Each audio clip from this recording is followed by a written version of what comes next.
Okay, my name is Hayward Carsley. Everybody knows me as Pete, and you can see why with that first name. Growing up, some of the kids referred to me as Repeat because I'm a junior. Originally, I was born in Pittsfield, Massachusetts, out in the Berkshires. Graduated from Pittsfield High and attended Berkshire Prep School down in Sheffield, Massachusetts. And started base in the fall of 1941, just before World War II. And I completed 2 years at base and enlisted in the Marine Corps and did 4 years of duty, ending up as a radar gunner in a dive bomber in the Philippines. And after World War II, I came back to base after a stint with the GE. Our daughter was born on a Sunday morning, and a Friday afternoon I got word that I had 30 days of work left. And with my wife's urging, I re-enlisted at Bates College. I repeated my sophomore year because my major prior to the Marine Corps experience was pool and billiards, coeducation, and sports, and which I did pretty well in. And so finally I graduated in 1952 from base, and you had 2 children by then. We had a daughter born in 49 and a son in 52. And I was prepared to go into teaching, I thought. And there have been times during my teaching career that I knew that this was the wrong field. But overall, it was been a great life, really. We moved to Mechanic Falls because that's where the first opening. We didn't want to go back to Massachusetts. I abhor the state and all it stands for. And Maine seemed just the place to bring up a family. So we looked for openings close to base. And Mechanic Falls was the nearest one. And I was interviewed by Mr. Driscoll, Superintendent Driscoll, up in West Minot Bean Shop during the summer, August of 1952. He was a night watchman there. It was something. And the first year I taught was 2 classes of American history, world history, problems of democracy, general science, junior business, poster girls basketball, and boys baseball team. What did you get? For $2,700. $2,700 per year. Per year, yeah. And did you show up at the bean shop in the middle of the night to be interviewed, or did you go? It was around 7 o'clock in the evening. Okay, yeah. That was highly unusual. Were you the only one there besides? Yeah, I was the only one. Yeah. I had applied and I got a 1-sentence reply from the superintendent meeting me at the bean shop at 7 o'clock. It was fine.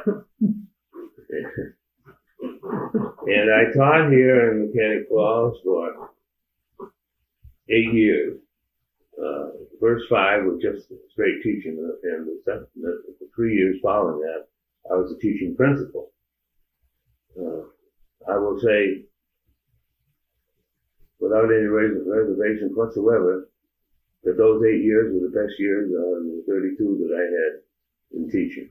I really enjoyed it here in Mechanic Falls. The kids were great. I enjoyed the classroom, sort of a ham act at the time. But later on, when I went to Edward Little as assistant principal in charge of discipline, I'd come home at night ready to beat the kids sometimes. It was an entirely different situation. I'm not familiar with the term teaching principal. Well, I taught half a day, 3 classes out of 6. I was principal the rest of the time. What about your history class? How many were there in it? Well, we talk about today class sizes they aim for 20 to 25. Well, one of those years, I forget which, I had the entire junior class in American history. There were 42 of them. And I had no problem whatsoever. And I will say here that the kids worked hard. I jumped on them. I made them produce. They came into the junior class in the 63rd 63rd, 67th percentile in social studies. And when they graduated at the end of the year, American history, they were 92nd on the national test. That is So impressive. they really were a good bunch of kids. We just needed a little leadership. I can remember telling my wife Ruth that, gee, I'll stay here. I get a $300 raise a year. When I make $5,000, I won't have to work for the Forest Service anymore. We've got it made.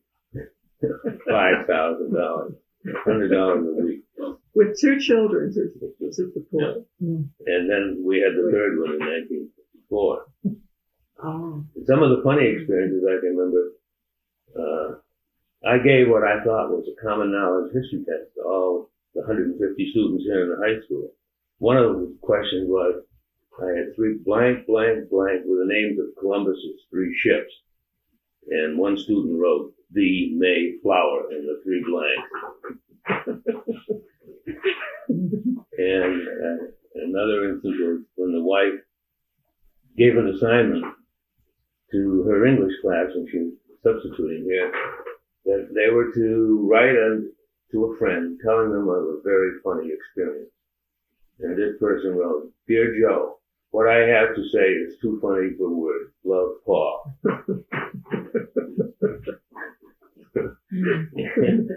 And there was another girl in the class, and tittering, I couldn't quiet her down. And I said, what's the matter with you anyway? She says, I'm thinking funny thoughts. And then one of the other teachers, Laura Nelson, who was my mentor, she was a wonderful, wonderful person. We were discussing the actions of one of the students in a faculty meeting after school one day. And he'd been sort of an itch during the day, and finally Laura said, well, what do you expect? His father was that way too when he was in school. But then you also had the ones that produced children quicker than they should. Mm. And that offspring beat his father by 2 months when he was at Edward Little. So the generations got quite close. And these were very bright people, but they just had their families quickly. Yeah. Mm-hmm. I did find that students are students no matter where you go. Kids are kids. And we had some crackerjacks here. And they've done, I can think of 2, particularly in the class of 56, who have done exceptionally well. Roy Barrett, for instance, is superintendent of Scott Baker out in Michigan. He has been moved 3 or 4 times because he's so capable, starting here at S.D. Warren in Westbrook. And then there was another girl, Peter Brown, got a 4-year scholarship to Wellesley, all expenses paid. And of course, there were others equally as good. Becky to Brandeis. Becky Keene went to Brandeis. When her uncle, who was in guidance, said no way could anyone from Mechanic Falls get a scholarship to Brandeis, get admitted, let alone a scholarship. And she did it. She did. Mm-hmm. And do you know what she went to school for? No. Becky, I don't remember. This is long ago. This is 1960 graduate. I can't remember yesterday. 30 years ago. She might have been in social science. Well, Ruth and I met on a blind date. I was a little bit leery because my roommate at base one year fixed me up with a blind date, and she was cross-eyed. And you ever play pool with a cross-eyed girl? What an evening. And I thought my cousin was really setting me up, but Ruth is from Marblehead, Massachusetts. No jokes. No jokes about Marblehead. We know. She's a Middlebury graduate and also taught school in New York prior to our marriage in 1947. Once I met him on that blind date, I never let him go. He tried to go back to China, but I wouldn't let him. Right. If I hadn't met Ruth, I would have re-enlisted in the Marine Corps. I had a good deal going. We've had 3 children, Marion, Robert, and Scott. They were, unfortunately, Bob was killed in the University of Montana as a sophomore, and Marion and Scott followed their parents' lead and both ended up teaching. We tried to tell them that it was not profitable, but they liked the life we lived. Marion is married, lives over in Gorham, New Hampshire, and teaches over there for 22 years. And Scott married a high school sweetheart, taught in West Yellowstone. They went to the University of Montana. They taught 4 years in West Yellowstone, and then went and lived 4 years out on the Yukon River, where you could only reach by either boat in the summer or plane in the winter, no roads. Little town of 200. We had 2 trips up there. Once in the fall, in the winter, over Christmas, when it was dark all the time, and once in the summer on a camping trip, where it was daylight all the time. And now Scott is back in West Yellowstone, and he runs a snow coach because he's taking visitors into Old Faithful or on cross-country ski trips while Jan teaches school there.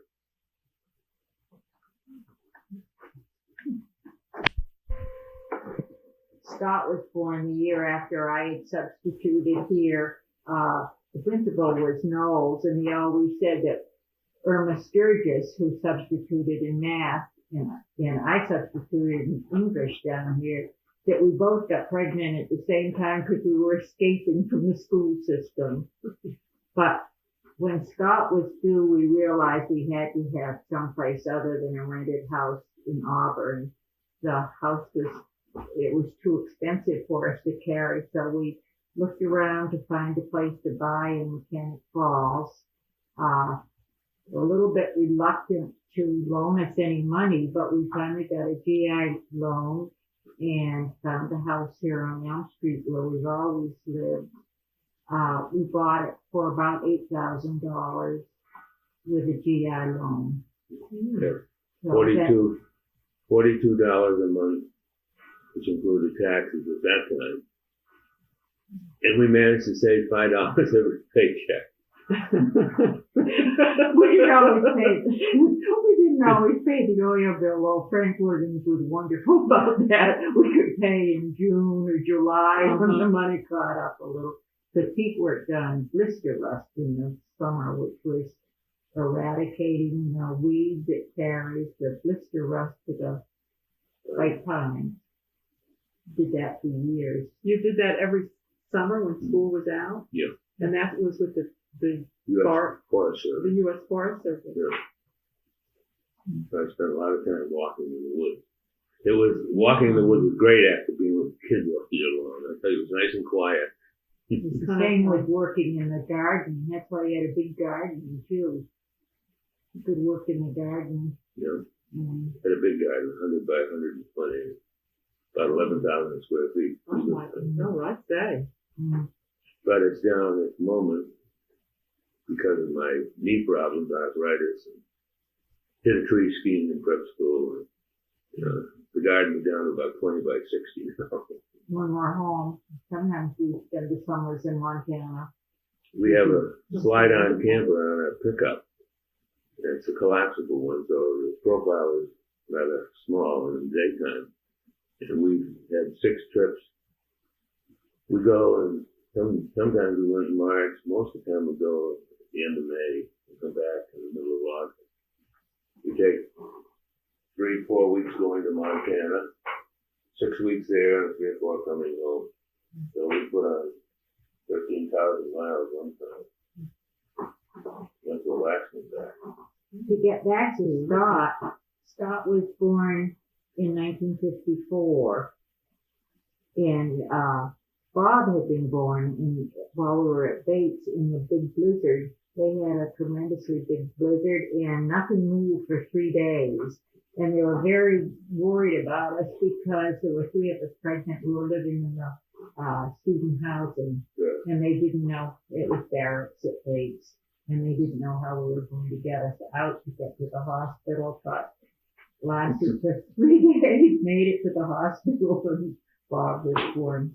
So a little bit leery, but Scott was very cooperative. He didn't make his presence, the eminent presence, known until 4 o'clock in the afternoon of a Friday afternoon.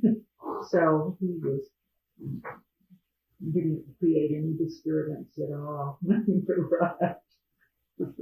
But he created lots of disturbance afterwards. It's not every principal that has his son put out the school bus for singing dirty songs. Well, or breaking a window at Elm Street School.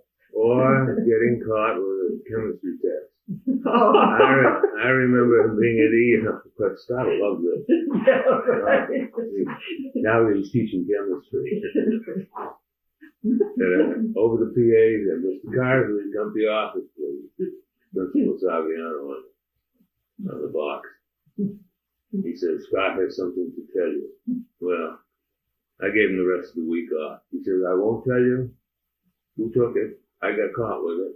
I'll take my lump, but I won't tell you who got the test. So I didn't have much choice. So you kept him out of school the rest of the year? Yep. Mm-hmm. Kept him right here in the house. I think He was grounded. He was very grounded. But he's turned out well, in spite of all the problems. One thing that's very noticeable from, as I sit here looking out the kitchen window, is when we moved here, down Elm Street, this field, where the Abbotts lived next door, there was a 19-acre field, all hay. And now it's probably 2/3 grown up with bushes and weeds, and it's encroaching all the time. Mm-hmm. We could see the train coming, look down Laurel Street, and Laurel Street was dirt, and with permission from the town office, why we could get them to put up a barricade and the children could slide down Laurel Street and traffic would go down because they could go the other way. Nice for the children, yeah. Mechanic Falls is, while I served 8 years on the school board, while I was assistant principal at Edward Little. I went to Edward Little in 1960 and retired in 1980. And There's been a lot of changes. been a lot of changes. Discipline-wise, back when I was here, didn't seem to be any problems. Occasionally there would be somebody out of line, you'd speak to them, and they'd behave. You wouldn't, like today, when I left, I noticed the changes coming about 1970, when all these do-gooders and all this don't speak loudly to the students. Don't lay a hand on them. Yeah, don't touch them. What, you mean the educational reforms in terms of discipline that occurred in the 70s? The laxity starting in the 70s created a lot of the problems I feel we have today. A lot more freedom. For example, at Lewiston High, they could leave the building if they didn't have a class. And at that point, the drinking laws, the age was 18. So I had seniors who would go out and have wine for their lunch and then come back and be sleepy and giggly, and it was very different. And then, of course, they had drug problems too. Mm-hmm. Well, how would you discipline a child when you were a teacher or the teaching principal on those few occasions that you needed to?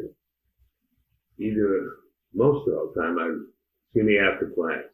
It would be a verbal reprimand, Mm-hmm. and that was sufficient? Mm-hmm. Yeah. I don't ever remember a parent coming in and complaining that we had been rough on the kids either. Do you? No. I mean, parents, if child did not do what you wanted them to in school, when you talked to a parent supported you. Not But it's rare no different exceptions today. when they didn't. And the attendance problem, skipping school, and, I felt when I was at EL that we shell out, roughly $2,000, I think now, to have a student go to EL for tuition. And I want that kid, because I'm paying taxes on that $2,000, I want that kid there every day. I don't even want to skip school someplace, not getting a good return. And as I think back to 1955, Poland, mine, and Mechanic Falls, Union 29 school district. And I was on a committee at that time under the old Simqua Act to try to see if a common high school a new high school could be built, embracing the three towns. And we had study committees years since then, and currently there's one going on now to see about whether viable to have a high school here.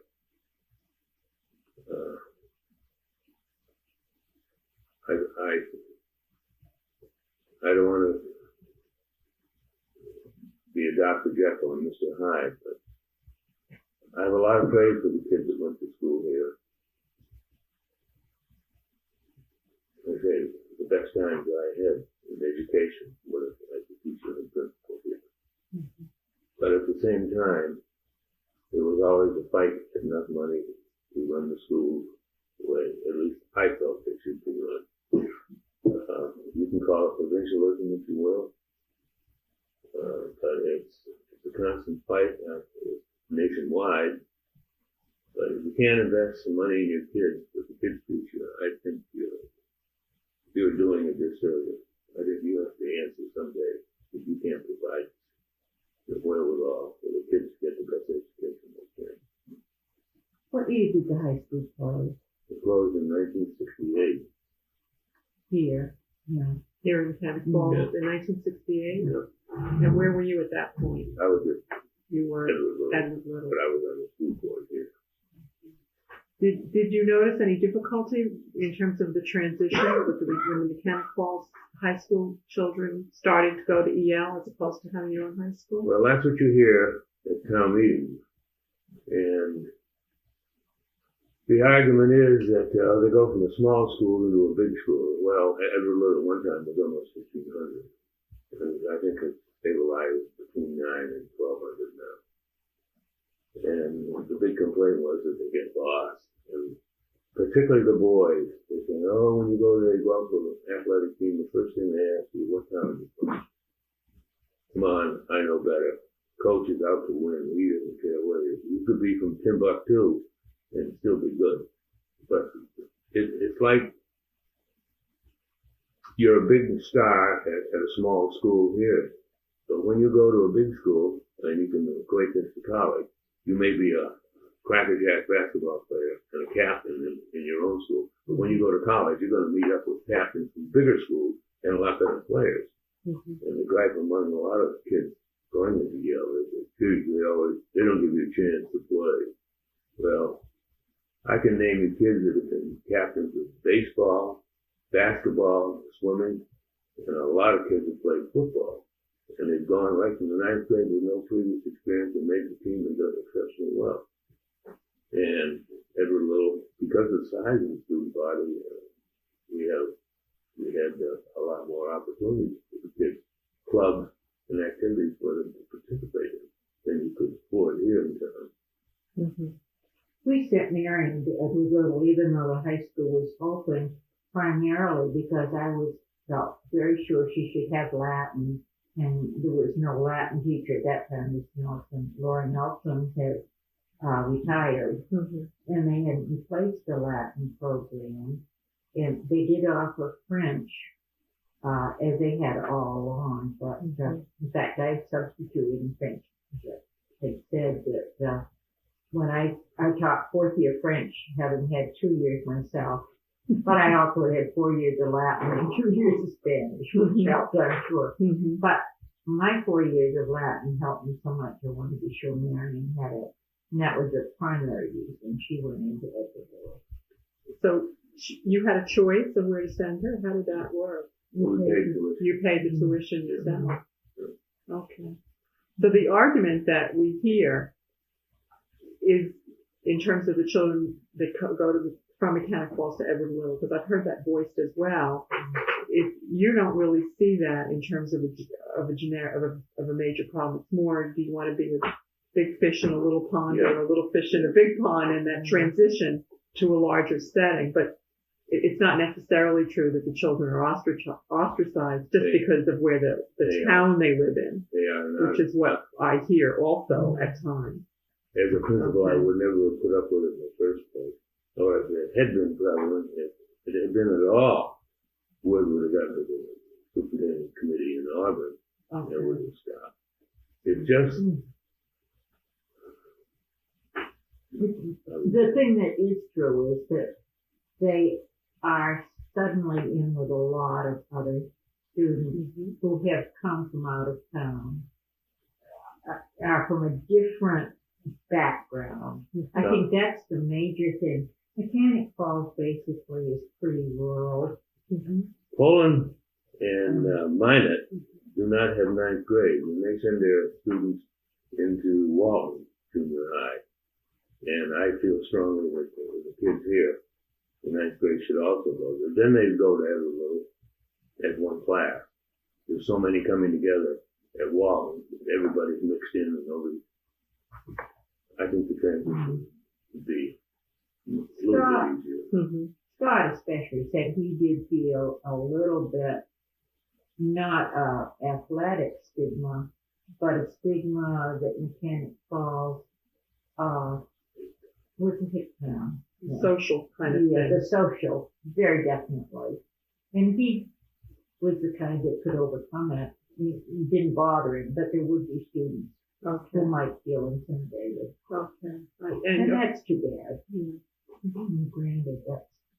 another one student who did really well was Kathy Kirk. All the Kirks did. All the Kirks did really well. Kathy was really a brilliant student, an all-A college student. Jim is now. Well, so was Martha. Very rare, yeah. Teacher Brown. They were unusual. You had the whole curve. I'll bet you did. And it was interesting too, because like you get in a big high school and you're put in the tracks, different levels of ability for, say, American history. Well, I had those 42 kids all in one room, all the way from a 66 IQ to 130. And one who didn't read at all. And that class still came out at the 92nd percentile. Well, how did you accomplish that? Well, the kids they couldn't read, a couple of them. If he got to school, he should be made valedictorian. By showing up? Yeah. But he listened, and he paid attention to when the discussions were going on. And some of the kids who had a difficulty reading paid attention and got their work done. But I guess I was an SOB at times because I told them, I'm hired to do the best job I know how, and you better stick with me. And I'll tell you something else. You can't graduate unless you pass American history. And I'm going to be the dam in the way. And you're going to have to earn it. I don't want this thing. You gave me a C. Yeah, I gave you a C. You should have had a D. How many did you feel? We went to the reunion and we said you remembered failing one, and I think 7 raised their hands. Yeah, they thought just because I was going into Edward Little next year that they'd goof off the last ranking period. They goofed off all right. And they had to repeat the whole year. You must have been a very... They did Mr. Carsley's American history before they did anything else. That's the other thing, though, that's hard about a small school, is that if you get a poor teacher that's reflected because you're that same poor teacher for 4 years, say you get a science teacher who perhaps isn't as well versed in science, that weakness will show all 4 years. And that's the other thing that's hard. But if you get an exceptional teacher, then you're exceptionally lucky and do well. Especially for the middle type students.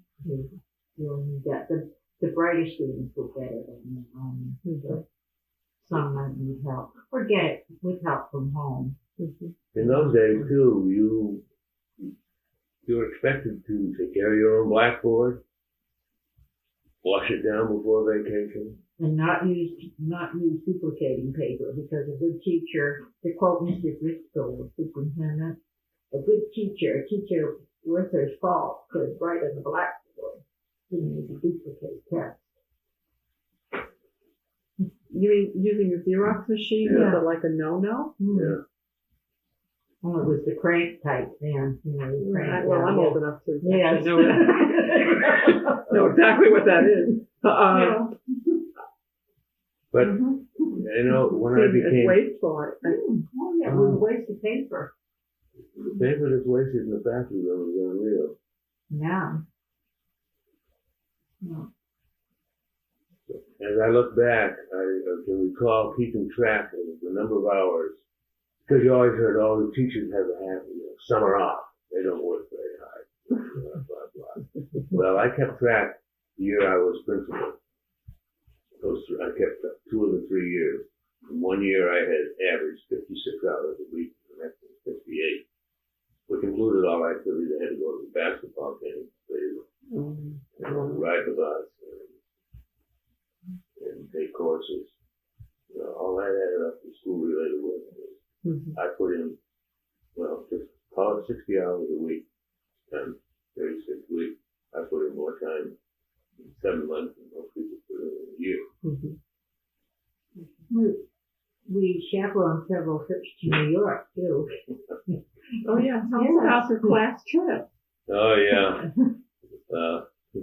Ruth and I took 6 classes to New York? Oh, Lula and you did the first year, because I was expecting Scott and Carol was, so. I went with Lou Bryant. No reserve now. And we would leave. I forget which day. It was just before Friday. the beginning of April vacation. We had them all in school all day long. And then we'd leave at around 11 o'clock, 12 o'clock at night for New York. And we'd arrive in New York at 8 o'clock the next morning. Was it on a bus? On a On a bus. Like how many children are you talking about when you say 6 classes? No, this is just one class. One class. 6 Senior class. years. 6 years we took trips. Oh, I see. Different times. I married all the way from So you took a bus full of children. 15 to, I think 40. Oh my goodness. And there were 2 of you? 2 teachers? Yeah. So we arrived in New York, and they'd been up all day in school and then all night on the bus, and so they were sort of numb, and, which was their sole intent, so there wouldn't be any problem. They were too tired to stay. And then first thing we did was we got on we arrived and we took a boat ride around Manhattan. Now the first was we walked around the station. Oh, okay. And we took the boat ride first. The circle line? Yes, the circle line around the island. And then the next day we took the gray line all day tour of Manhattan. And out to the Statue of Liberty and the whole bit. And then at night we took them to the Hayden Planetarium. Walk through that museum, they'd be holding their shoes in their hands. He could outwalk these kids. No problem. They couldn't stick with him. And I can remember going, when can we get some free time? When can you turn this loose? Well, in those days you could. I wouldn't take the kids to Lewiston today. But I can remember getting them all in Grand Central and saying, you wanted time off? We'll see you at 6. No, you Grand Central Station in Manhattan? Yeah. Oh my word. And they said, we're going to the Bronx Zoo. You know, you turn around and 3/4 of the class would be failing. You couldn't get rid of them. You want to be free. And you get in. The funniest thing is, you get them on the subway. We're going up to Hayden Planetarium. Now, those doors open and close and people go, and there's no loiterers. I don't want to see somebody waving at me on the dock. And I said, there's a map, and you follow the map, and when I get off, I want everybody off.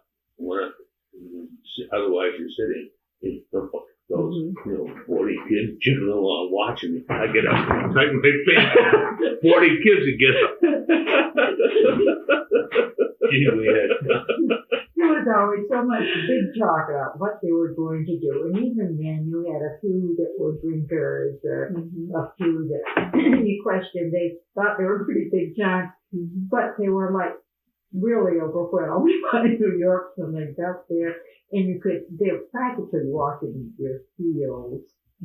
Never had any problem. The only problems ever were the girl, somebody didn't speak to somebody else, or very minor. And we played games with them in the evening. We just had wonderful. Take them to eat. Take them to the Horn and Hard. Go up and down, try to pick out a sand, and then they put the money in for milk, and they forgot to put the cup in. But that's wonderful exposure. You talk about life in a small town and what children might be missing. You're hearing that from the Lipton Auburn group. Remember Dave Garraway? Remember Dave Garraway? Well, we used to, Mechanic Falls was known as Bog Hoop, or Bog Fall. So we had the kids make a sign, and we stood outside at 7 o'clock in the morning out in front of those cameras. Because that's how they broadcast. Yeah, like a window. Bog Hoop, Bog Hoop, Maine, they focus right in and see their parents back home. Where's the Bog Drink? It does sound like a place where the zip code's E-I-E-I-O. Yeah, it does sound rural. We had a lot of fun. And no problem. No problem. But I wouldn't do it today. Well, teenage pregnancy? Yeah, there was a lot of that. I think. Don't you? And you knew who was very promiscuous. Some of our better citizens were quite promiscuous when they were there, but you forget about those things. We tried to say, it's too bad because you do establish your reputation and you're apt to think, oh, yes. I remember when she was in high school. So there were those that were very boastful and had very active lives. But it was different than now.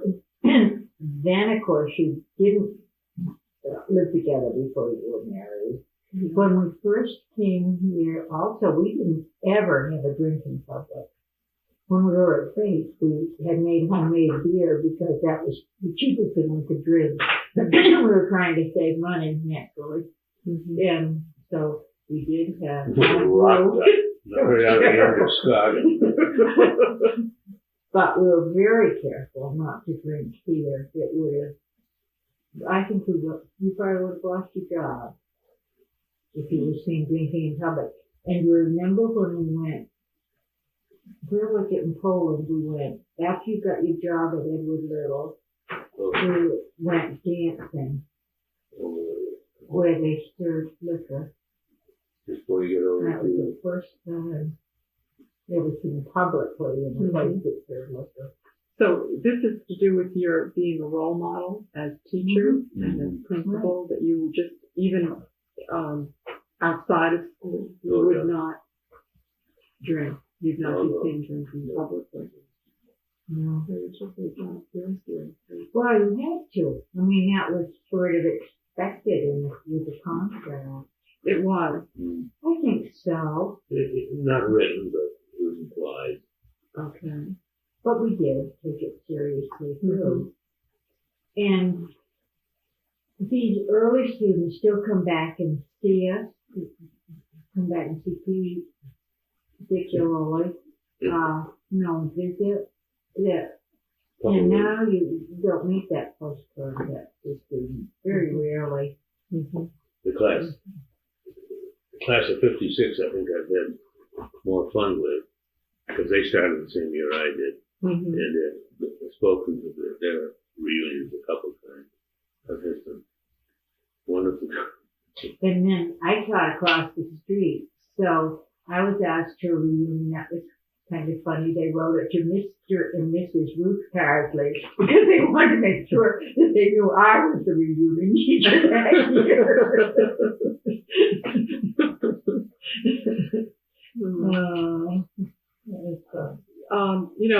When you mentioned that there's talk now, it's gone full cycle again about building another school, a high school, or a middle school, or whatever it might be. I mean, what do you have any opinions to offer on that? I think the arrangement we have now, I think is a pretty good deal. I don't know what the figures would be if the bonds would have to be issued to build a new school. And the overruns that would be involved, I'm sure it'd be half again as much in the final analysis. But what I have a problem with, and can't do anything about it because the charter of Auburn stipulates that any income will go to the general account. And when we pay tuition, I've always felt that money should go into Edward Little, period, because that's it's payment for education. But it's good business. They get tuition, and I'm sure it doesn't cost us as much to do the tuition the kids do. But yet there's this not knowing that it is nice to have some say on your own education, your own local education. Well, that's what a lot of people say. We don't have any say over what curriculum is.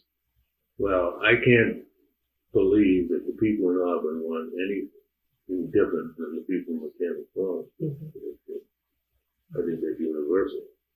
They want the best they can get.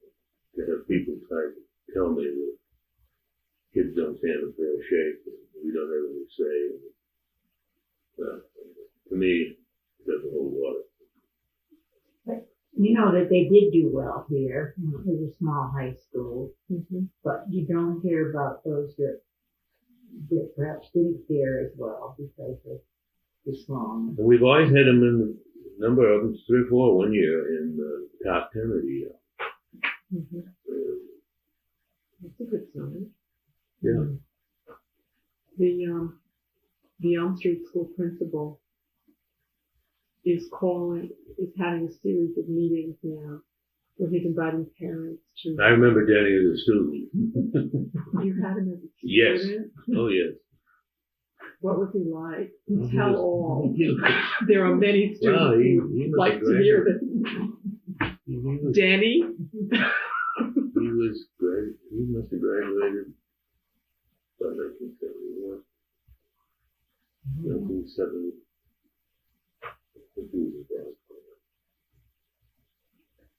I have kids all the time stop me. Don't you remember me? I was a class of 62. Hey, 400 kids a year. I can't remember yesterday. Another thing, too, that was nice about the small school, the faculties were close. We met together. We had faculty, Water Street School, right on through. We met with all the teachers and had good times together. And they, in turn, knew the family backgrounds. You knew which family perhaps you should be a little more lenient with, for good or for bad. You knew the families. You knew what was happening with in their personal lives, so that you could build that into how you view the child in school. And you see the parent downtown, and you can talk to them. How the son and the daughter doing. Yeah.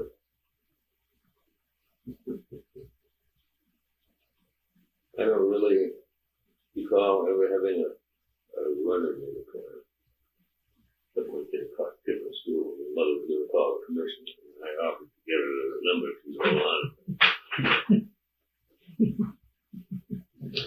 occasionally it would be oh yes, and you exercise the girls too hard in basketball, remember? Yeah, Oh, really? Yeah, I used to go through a lot of calisthenics with them. Duck waddle and squat and so forth. And I guess as of today, those are things you do because it's bad for your knees. But we outscored the boys anyway for the first 10 games. I didn't even know how many girls played basketball. Okay. And they played in some terrible places. This gym, so-called gym down here, where the center circle overlaps 3 feet, was nothing compared to the one up at Oxford. But when you went in and played at Bates. It was Yeah, difficult. it was difficult when we went into the Bates floor too. Oh yeah, we used to play hard with Lewiston. I developed, the head girl was 6 feet, 6'1". She developed a hook shot and she couldn't stop. You know, down here, a hook shot from the other end of the court will go in. Down there, it falls dead at the foul line. You could only go half court. Yeah. Then in basketball. Okay. It was quite different. It was even different, you know, the game itself. But the humans were real good players too. They worked on the farm. They could heave a ball, remember? Those They books were of mine? Yeah. Yeah, the humans in mine, those girls. Well, the two, one on each opposing team, boy, when the two of them was a jump ball or there was a loose ball, boy, they went at each other. And in fact, I remember Rose Aikman. Oh, you do? Yeah. Oh, yeah. I tutored her because she was going to be in the dairy parade and wanted a little brushing up on her oral English. Oh, how Yeah. sweet. She's come a long way. Yeah. She's been well. Nice girl. One of the laments that I heard at one of these meetings that Jenny had was the role of politics. This is coming from parents. The role of politics in education. And I'm wondering what your experience has been in terms of politics, both in town, politics, and education. It probably is politics in that. I think sometimes jobs are pre-filled, that type of thing. I don't know of any, but one of I substituted across the street here after I retired at Yale occasionally. Mm-hmm. And one of the kids I had at school, Ed Tucker's class. And being on the school board too, when you get up and have to defend part of the school budget, I became very upset one year. But when you get sarcasm, hey, Mr. Carsley, how about this? And yelling back and forth, sort of turned me off. Mm-hmm. I think the This was biggest a town meeting? Was it a town meeting? It's a town. You get up. You do your homework. You spend hours on the budget, making cuts, and then have somebody say, slash it $10,000. How come you didn't come to the meetings, the budget open meetings, and do some of your homework too? Mm-hmm. I don't like to be made a fool of on that stage by some clown who didn't come, have the brains enough to come to a meeting Mm-hmm. to start. Mm-hmm. And I became, I have said, I'll say it again, I just won't feel any more committees in this town to go through what I have to do that year. Is that right? It was that awful. To me it was. Yeah. I think the worst of it is that most of the people who are creating disturbance are students you have in town. You think, I failed. Why can't they see that education is important? What did we not do for them? Or That's the thoughts that run through your mind? Yes. That's interesting. You know, you have a high degree of ownership Mm. in terms of the education that Yes. these children receive, but they also made choices as adults too, Sure. and they come from families where they're exposed to all sorts of different values that you may not have shared. It's possible, I mean, I don't know, but Oh, yes. these are the same folks that are yelling Yeah. from the back row Yeah. to slash the principal's budget by That's right. 10,000. Back row. And I can remember growing up, my folks never discussed teachers in front of me. Mrs. Jones is terrible, Mr. Smith is a good teacher.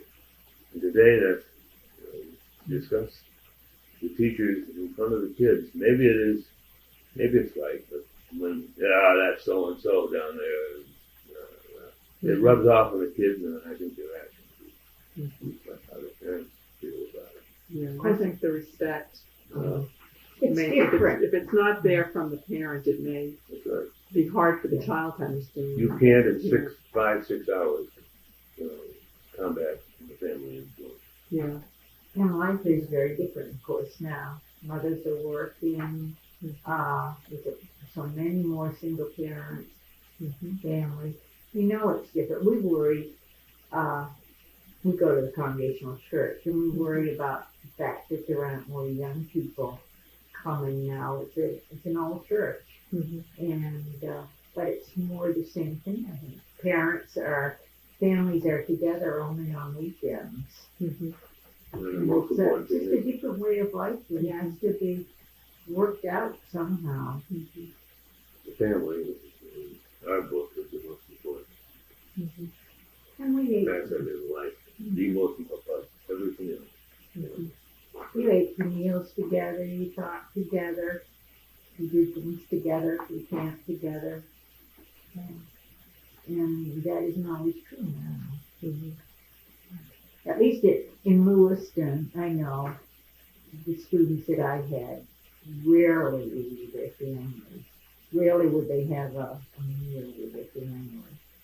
The parents were off to work before they got up, and they were working, the students were working in the evenings. So it's entirely different. And the same is true, I think, to a degree here in town. And there are more transients. Transient families. When you said transient, it reminded me of the fact that you were not natives. Yes. Was that ever a problem for you? No. Only in Marblehead.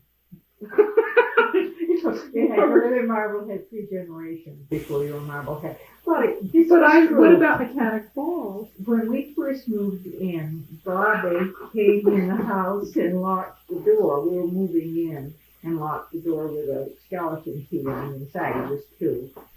So we were trying to get in, and finally a telephone man came, and he happened to have a key, and he got the door open. But what impressed me was he had lived in Mechanic Falls. He said, I really don't know anybody very well because I've only lived there 10 years. Well, I know now because we're out of touch with the new people, the newer families in town. When we taught here, we knew everything. You knew everybody. Sure, I could appreciate that. And now we don't. Yeah. I was just wondering, when you bought your house for $8,000 and moved in, did you feel like you were treated like someone from away, or did you notice any kind of difference? Because that's the popular myth. I mean, the people have talked about when you're not born in Maine. We were very quickly accepted, I think, and I don't know particularly why, but we were lucky we had Mrs. Chipman, who would babysit for 25 cents an hour. And we quickly got to know people in the community who were very good to us. I think being in the teaching profession is a big factor. That they go home and talk about it. The new teachers. You became part of the fabric of the town very early on. Yeah. And that just... And we've enjoyed it here. I think, for me,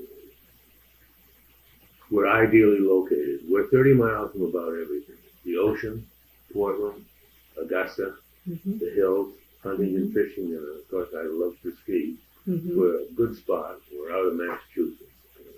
It's a little hick town, but it's home, Yeah. and we're happy here. Actually, when we were growing up in Massachusetts, it was Marblehead when I was growing up, a small town, just like Mechanic Falls, Mhm. but it had quickly become big town. Mhm. So it was more the changes going on in Massachusetts. We wanted an outdoor life for the kids, and where they could, like Bobby had a trap line, he loved to hunt, so did Scott, and Mary loved to camp. Mhm.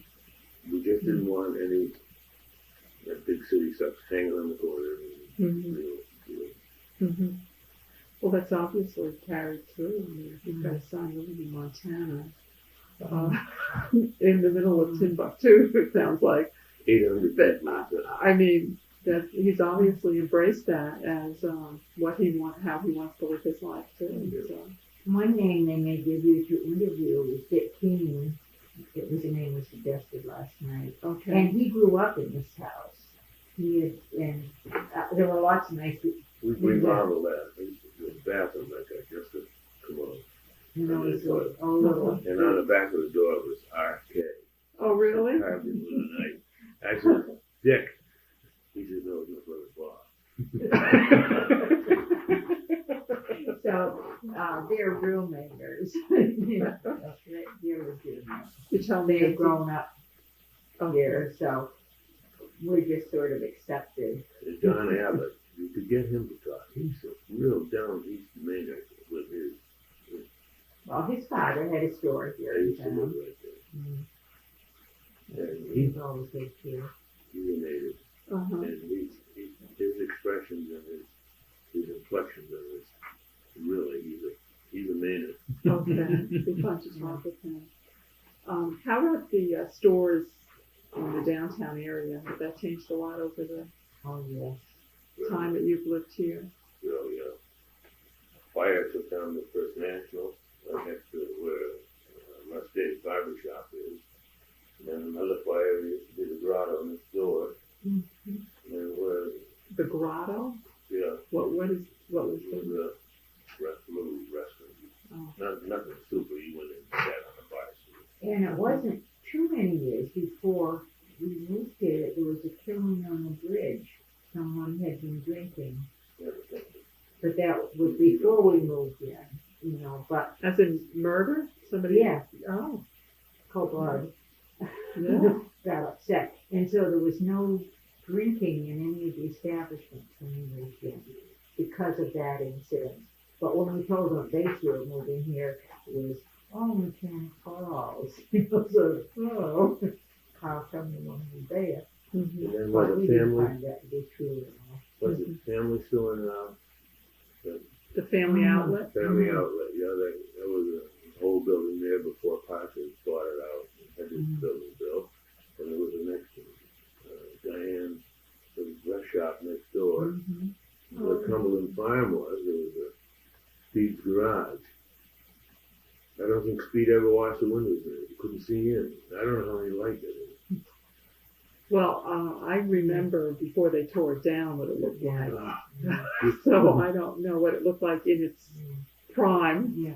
you know, in its heyday, but it was, And then this one down here, what is it? It used to be Max Wrestling. It's Because what's the name? every 2 weeks we take the children there. Yes, it was. used to be Christie? Is that what Yeah, you it had was that Yes, place? there's Christie's after that. Yeah, now it's. It was Max Wrestling. It used to Used to Lions be Club Max used to make it. Restaurant. Yeah. Oh. And the They were Lions Club natives was- of Mechanic Falls, and it had a excellent reputation. People all over came there. And every Friday when you got your paycheck, every 2 weeks, you used to take the children down to supper on Friday night. Started teaching some manners. Mhm. That was our night out. Mhm. But we were square dancers, so we weren't good parents because we went out so much. We started square dancing in 19. When we went Oh, to really? University of Maine and we went summers and got our master's degree. at University of Maine. My grandparents took care of the children, and we went and got our masters. Mm-hmm. That's wonderful. And, It took some sacrifice. oh yes, we've always been short on money. Education was, I mean, they say now, we hear people talk, about not having much to do with, but I don't think they realize, when we first were married in Pittsfield, we didn't need a car because it was bus service. We didn't have a car. Mm-hmm. The kids are quite surprised at me. You took the train and the bus to go to Boston. That's what's good. Mm-hmm. Because there was public transportation. And I used to get the bus to come here that year. Because people would come early with a car. How do we manage that? When I was substituting, and I took the bus and went home. From Auburn. to Lewiston? Yeah. You would take the bus? There would be bus service. Yeah. Because before that, there was trolley cars, but Well, we didn't. I can remember when they, Yeah. from visiting in Maine, when they. You can remember. I can't remember from here. when you lived here. Okay.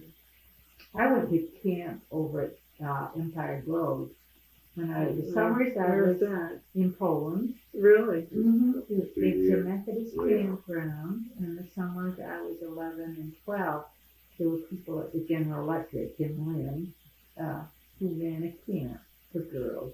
There was probably 15 of us. Very informal. We swam at Frenchman's Beach. And, So I had known the area before. I was very surprised to ever live here. Mm-hmm. When Bailey Brothers store burned in Poland, we were having a parade 4th of July that year. It's rather ironical. My grandparents lived in Durham, built a house in the barn. I used to come up there until 1930, 31. I can remember coming to Lewiston, I was 10 years old. I'm 71. But I Well, can, so you both were Been in exposed the to this area. area from childhood. Mhm. It was so you were okay. So it was even before you went to Bates, Yeah. and you were Mhm. as a youngster coming up as well. Yeah. You go to camp and you stay with your grandparents in Durham. Yeah. We had no idea we would end up in this area at all. I was just surprised. Except that I knew I liked Maine. And you did too. Yeah. Nice memories, childhood memories of the area. Mm-hmm.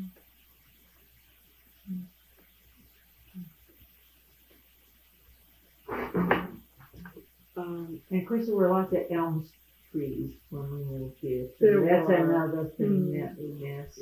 We lost 5 here on the property due to that gum disease, and that changed the character of the street too. Mm-hmm. It's very different. Those must have been beautiful. I've They seen some were. of the old pictures. I feel, I guess my philosophy is that I served on the Red Cross drives and the school board and the budget committee and all of these other things. But I think everyone should serve the country and community somehow, so that makes it a little bit better for you having been here. What you've done a little bit to make it a better place for future generations. And that means serving on a committee. But now at this age, it's time to do it. Well, you contributed a lot, and I mean, as you're trying to go cross country skiing, go off to Montana and visit the site, and We started the you know, have fun. Yeah, we do. Every time. Wonderful. Isn't it? Yeah. We started the Conservation Commission here to Oh, really? new Oh, you started that? Yeah. Well, we were part of the first one. Really? We didn't really start it. They came to us. Mm-hmm. But, I went down there when I was 11. oh, did you? I didn't realize that. That's interesting. When was this? 1972. Was this because of your work with the Forest Service, or was this Not just your really, own personal interest? When we lost Bob. He was killed in 71, and he'd been very interested in outdoors. That's why I went to Montana. his interest was with wildlife. Especially School? birds. Yeah. He went to school in Montana, Mhm. and he was killed there. Yeah. Mhm. Just started this What sophomore happened? year. May I ask? What It happened? was an auto accident. Oh, 3 or 4. Two. oh, They sued. oh, It's what a loss. 4 point. Yeah. Wonderful boy. So what? How did you? Well, he How did became you involved in outdoors. Just by doing a lot of trying to do the things that we knew he'd be interested in. Before people donated very generously in his memory. He did it originally to Nature Conservancy. And we had a little island we were going to buy in his memory. But then when it was the time when prices were going He went from way up, 8,000 to 24,000 a year. Mm. Away. Mm-hmm. And we gave him so they suggested Audubon. Mm-hmm. And the library, if you ever see it on TV, where they have their meetings, Mm-hmm. sometimes they broadcast from the Falmouth Audubon. That was money donated in Bob's memory. The Center. The center, the library center, the study Oh, center of the Oh, building. really? Have you Okay. been I've there? been in the building, but I don't remember being in the Hayward. library part.